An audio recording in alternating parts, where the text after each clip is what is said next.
What's going on, everyone? So this week we are going to take a quick look here. Don't really have a deck to showcase this week, but I am back at Pauper for those who catch me on puremtgo.com. And this week I am taking a look at Mono Blue Control, and I am actually going to be breaking down from here out during my competitive corner the Mono Blue decks into subtypes. So we will be seeing, I kind of talk a bit about the one I am going to title Delver Blue, and this is kind of the most typical one that you run into all the time. And then the rest of them, because they don't come up as much, I'm going to be calling Mono Blue Control. So that is kind of the big change that's going to happen in my competitive corner. I just wanted to throw together a bit of a bonus video to, first of all, tell my YouTube viewers here that this is happening, to check out the article and give you a little bit of content because there is no deck this week. And for those who catch my articles regularly, give them a bit of a bonus content as well. So what I'm going to do here, I've split up, there's a couple basic Mono Blue Control decks that are more relatively seen than than other versions when we do split off Delver Blue. And the first one is one that I call Classic Mono Blue Control, and the second one is Blue Post. So the classic one is kind of your typical creature light deck, runs about 11 counterspells and 4 quicksands, and tends to be good at handling threats before they land on the table and afterwards. The Blue Post deck, as seen here, is going to run a full set of the Locust lands and, of course, take advantage of those, the heavy mana produced by those post lands. So I am going to sit down and take a quick example game for each of these. I was, fantastically lucky enough that these decks are powerful and fantastic that I can just sit down in the tournament practice room and I managed to just win out these first 2 games, and hopefully this can save us all some time. So this was opening hand. This is going to be the example game with the classic Mono Blue Control. Pretty fantastic start. We do have Delver of Secrets, and we can hopefully get that going online real fast. That's pretty much the ideal start for any Mono Blue Control deck, is the first turn Delver of Secrets, and even better, the turn 2 flip. So my opponent plays down Geothermal Crevice, and this is going to be the Storm matchup. I'm not, feeling too great about this. I'm not a big Mono Blue Control player, so I'm not totally familiar with how I approach this matchup. But I am going to do my best. I, show a Piracy Charm off my Delver of Secrets, which kind of makes me happy. My assumption for this was to counterspell anything that allows my opponent to draw and search up. A lot of times they will start the Storm without having, say, the Storm card in hand. So by stopping off a couple counters if you throw out a couple counters onto some of their draw spells, you may have the chance of disrupting their ability to actually go off on the turn. But we do reveal the Piracy Charm here. So my new plan is that I could hold on to the Prohibit, but while Storm does have the ability to go off on turn 2, the version that does use these tapped lands does not go off on turn 2 very often at all. So we are absolutely going to expect my opponent not to go off on turn 2. And so instead of keeping that open for, say, a Prohibit on a draw spell, what I decided to do was use this Piracy Charm and force him to discard a card. It's not a great play this early in the game because he has a full hand and probably stuff that he can get rid of, but just on the off chance that he kept, the ideal hand and he has all the pieces he needs and nothing to waste, by using Piracy Charm, maybe we can get rid of something that is important to him. And we'll use the second mana available for the Preordain. Now, he does discard and empty the Warrens, which I find a very, very interesting thing to do. That tells me, a couple things. Either he misclicked, or he's got another piece of the Storm in his hand, whether that's a Grape Shot or a second Empty the Warrens. I'm more than happy to see that go. This is what Preordain gives me. I really don't need the island. I do put that at the bottom of my library, and I decided that I was going to take a chance, and I put the Piracy Charm on top, just to see if I could make my opponent discard yet another card. I was hoping to top deck an island here, which I did. So this gives me the opportunity. I can play the Piracy Charm to force him to discard and still have mana open for Prohibit. This is kind of why I was saying they don't go off on turn 2 very often, because he plays his second land and it is tapped, so he will not have these 2 lands available to him until turn 3. Turn 3 is when you have to be a little more worried with this particular mana base. And actually most of them, because even the Masks lands, now that I think about it, come into play tapped. So hopefully, this you gotta just take advantage of that, and he can't get off until turn 3. This is why I say that Infect is a stronger deck as far as getting off on turn 2. So he discards a Preordain, which I'm happy to see. Like I said, I always feel that the best way to tackle the Storm matchup is through discard and stopping their draw spells and finding stuff. So we go into turn 3. My turn 4, sorry. Top deck a land. A couple options here. You could play a Serrated Arrows, but that leaves you tapped out, so there's no real point. Perhaps the better option here is to leave the mana open. I have 2 counterspells available to me, Prohibit and Exclude. Now this is, I made a play. He doesn't do it here. You'll see in a second. Spiral Golem comes down, and I can play it for 2, but I decided that I wanted to keep the mana open for the Prohibit and the Exclude. Let's fast forward this a little bit and see if I can explain it a little better. Delver is doing a fantastic job beating him down because he clearly does not have anything else to go in, and I kind of debated about this. You pay the 2 for the Golem, and you leave 2 open for Prohibit. But after I made this play, I was starting to think that maybe I had made the wrong play, and instead, especially now that he was clearly going to attempt to go off on this turn, I felt like maybe I should have kept the Exclude to stop the Bushwhacker, which gives all his Goblin tokens haste. Not that it gives me an advantage because I am not running like a main deck Echoing Truth, but I kind of felt afterwards that maybe I should have left it open. And the more I thought about it afterwards, I thought, well, this version of Storm actually tends to run more along the lines of Grape Shot as the win condition instead of that, and even with the Exclude, it really would have not helped in my opinion. Like I said, I didn't have that Echoing Truth main decked. So I do get the opportunity, like I said, I want to attack his draw, so he plays a Preordain, and I hit Prohibit. And I'm just going to fast forward here. He casts a couple more spells.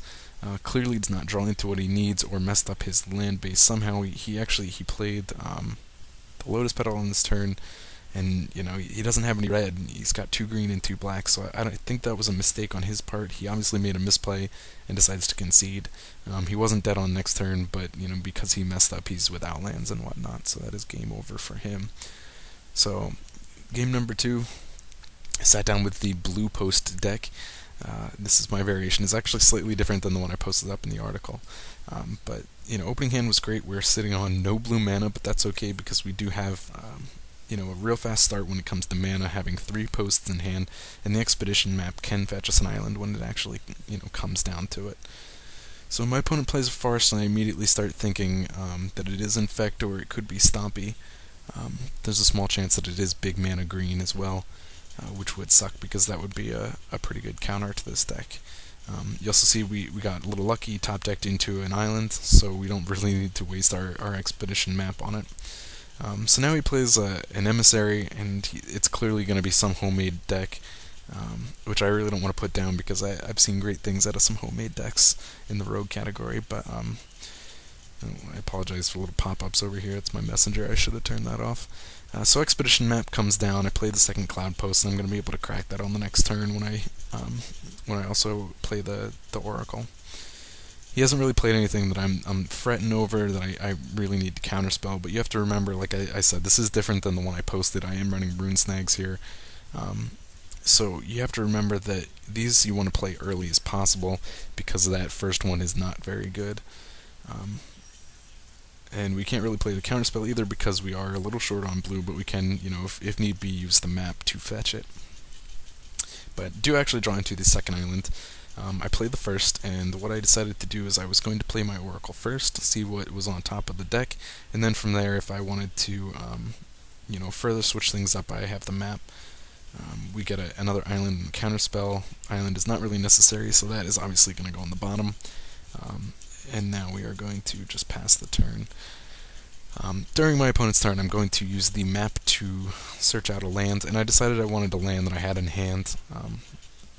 Just to be able to make sure that, you give nothing up, because usually, you do that, you reveal your opponent what card you've searched, and now he knows one card in your hand, and, I hate my opponent knowing what's in my hand. The element of surprise is very important to me. So, attacks through with his Emissary. I decide to block with the Oracle. He could have very well had some combat tricks. Like I said, this is a rogue homebrew deck, so I have no idea what is coming my way, but I do decide to block with the Oracle just in case, assuming that all he wanted was the land off it, and it seems that he does. He lets it die. And then I am going to crack this, and I get a second Glimmer Post here. So going to play the Glimmer Post because he knows that I have it. I also have options available to me as far as counterspells with Rune Snag and Condescend, so it's not so critical that I did not play the second island, even though I do have 2 counterspells in my hand. Clearly not going to be attacking through. Another thing I forgot to mention, he did play this Midnight Guard, which is going to end up being the Presence of Gond combo that creates infinite creatures. So when I see this and I see he's playing green, I know that's what I have in store. I know that I have to keep mana open for counterspells and stop that at all costs. You have to let some powerful things go just to make sure that you have something open and available to counter that if it comes down. It's also important to know that, if the guard's on the play, the Gond enchantment is 3 costed, so if he ever goes below 3 mana, he does not have something that he is going to play. You have to be very conscious about the use of your counterspells so that you can, get around it. He plays a Forbidden Alchemy. Clearly, the point of this deck is to dig for the combo and get it out. So, the first one I let go instead of using Condescend, because he would have had 3 mana available to play the combo piece if he had it in hand, or if he drew it with the Alchemy, and I wanted to make sure that it's more important to counter the thing he searches than the thing he searches with. So then he plays the second one, and this time he's tapped out, and this is a great opportunity for me to play this Rune Snag and get that first one in the graveyard in order to build up that cost for the next one to be 4. So drawing more lands and more lands and more lands. I'm going to get my second blue mana into play now, so I finally have the ability to do so. Now, again, usually I would like to counter the Oracle. I don't like my opponent getting card advantage, especially when it's down to 2 cards in hand, but it's, again, more important that I have mana available for a counterspell on the Presence of Gond, and I only have enough mana available to me that I can play a counterspell or 1 Condescend. I cannot do more than 1 counterspell on his turn at this current mana base. So we're going to pass through the turn, play the island, and now, at this point in time, if my opponent on the next turn tries to do it, I have a mana available. I can use a counterspell as well as the Condescend to counter things out. So we also drew into a Capsize. It's going to be great, if we ever run out of counterspells on these. He does have, I'm assuming at least 4 copies of Presence of Gond in there, 4 chances to make this work. Perhaps some recursion on it. There is Auramancer and Pauper as well. So Capsize will be another great thing, especially we already got plenty of mana actually to get this whole Capsize recursion going on. So here he goes. This is his first attempt to do this. I have a couple of options here. I could bounce the creature, or I could just straight up try and counterspell. I am going to counterspell. Either way, it is going to get rid of the presence. Capsizing would have been just as well the strong answer, because he has enough mana to replay the Night Guard or Midnight Guard, but he does not have enough to replay it and an enchantment on it. So I do just counterspell the first one, and he plays the second one. Obviously trying to get around the counterspells, and he sees that I do not have double blue open. He thinks this is a good opportunity, but actually I do have this Condescend, which I am going to use right away. So there's 2 out of 4 out of play that I do not have to worry about right now. It does make me wish there was a little bit of graveyard hate, but this is going to work fine for now. Like I said, you just have to be aware of what you're playing around. We revealed 2 more counterspells. Actually put them both at the bottom of my deck, since I do have 2 options here in my hand to deal with this. I kind of wanted to hold out and see if I could get into some extra card draw. It works even better. I do hit into the Crusher, so I'm going to play my second Glimmer Post now, go up some more life, and now all I have to do to play this Crusher is tap out both my Cloud Posts, and I get it into play. And this leaves me not enough mana for a Capsize, but it does leave me a counterspell. I feel this is a safe move, because my opponent's down to 1 card in hand. He's probably going to have only 1 opportunity to play a Presence of Gond if he does have one. So, he's tapping out some mana. You're wondering a little bit what's going on over there. And it turns out he has a Capsize of his own. Now, again, I talked about working around the presence of Gond. He is at a point in time where he is tapped out below 3 lands, so I know that he does not have it or the ability to play it. So I am going to use the counterspell to save my Crusher and, more importantly, stop the recursion on the buyback of Capsize. He passes the turn. I am going to swing through with the Crusher on the first turn. A lot of people probably would have conceded at this point, but my opponent, I give him a lot of props, decided to stick this game out. Now we are going to be in kind of an interesting situation because I have no counterspells. So the smart thing to do here is to leave the Capsize open, but I did draw a Deep Analysis, and because this is a very heavy counterspell deck, I do decide that what I want to do is draw with the Deep Analysis and hope that I find a counterspell available. I am even going to flash it back because the Cloud Post tap for 4 and take that 3 life on that. Now you see I did not actually draw into the counterspell I needed, but I do have the mana available for Capsize thanks to the fact that Cloud Post is going to tap for 4. So between these 3 lands alone, I have enough mana to use Capsize. This gives me the opportunity. I can do other plays here, like I'll put out this Expedition map, and then at my opponent's turn, at the end of turn, I have the opportunity as well to sacrifice that to fetch out, say another Glimmer Post. It really doesn't matter. Now he casts out a Totem Guide Heartbeast. Heartbeast? I'm going to say that's how you're pronouncing it. And he's going to use that to return a Presence of Gond to his hand. This is what I was talking about. There are ways for him to recur things. Oh, I'm sorry. This is actually the one that searches. I'm sorry. He searches out another Presence of Gond using this from his deck. This is not a recursion. So now I know he has the card in his hand. He does not have the mana available to play both of those things.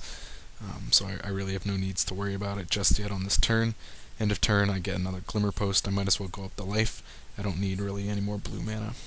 So playing that, going up the life, I'm going to keep the mana available to play the Capsize, but I have other options here. I can play a Serrated Arrows. I can use the Preordain, just see what I have at the top of my deck. He's pretty much just out of luck at this point in time. This game is entirely in my favor. Saw 2 islands there, putting them both on the bottom. Drawn to another Serrated Arrows we'll put out there.